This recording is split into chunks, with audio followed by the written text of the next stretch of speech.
Alright, what's up boys? Just wanted to come on here really quickly and do a trade review of the trade I took today. It is May 22nd, and I was able to catch some longs this morning on MNQ.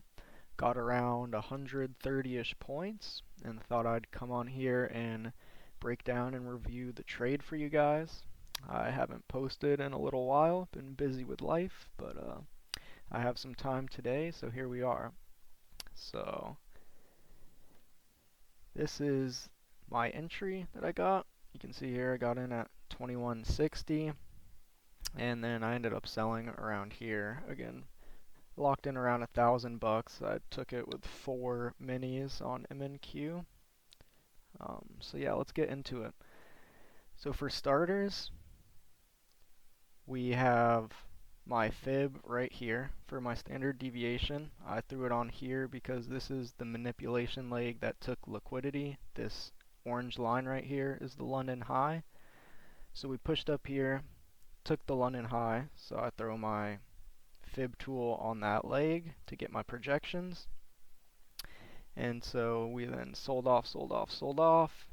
You can see here this PHL is just the previous hourly low. So this was the 7 a.m. hourly candle.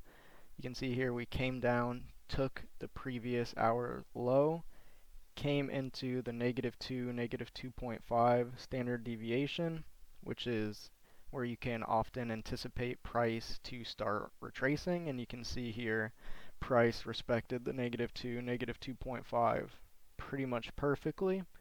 So we had a sweep of the previous hour's low. We also had a sweep of the previous day low here.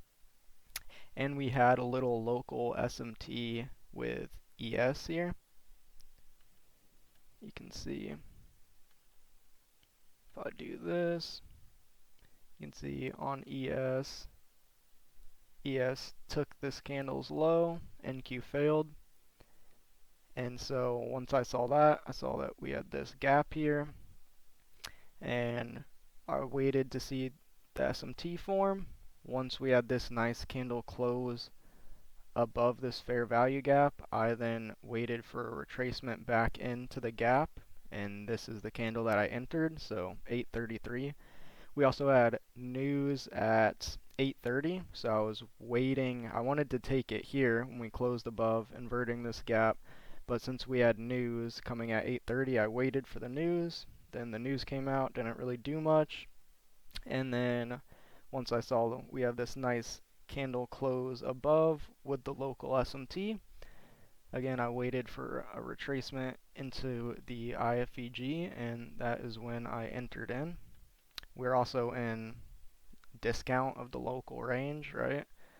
So if I was to do this, just throw this on here, you can see that is like 50% of this local range right here. So we're in discount.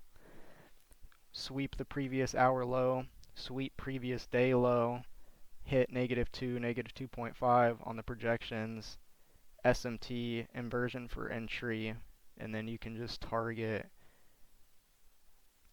you could target here if you wanted to, if you were just being conservative. I mean, that's 56 points.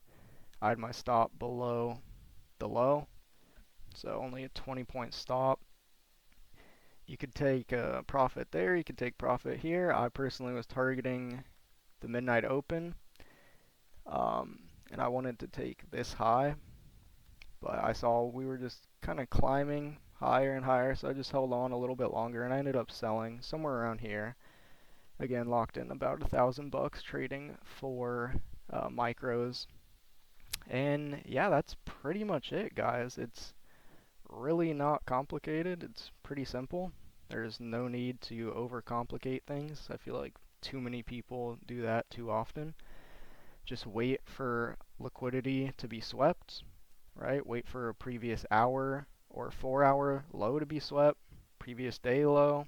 Obviously it was nice because we had the projections line up with that as well. I like to enter using inversions, so I had a nice gap here to enter in. Wait for news to drop, local SMT, enter, boom, target midnight open or 50% of the range, 2R, whatever you want. And yeah, that is basically it. So hope you guys found this video insightful. If you did, please subscribe, and I'll catch you guys next time. Peace.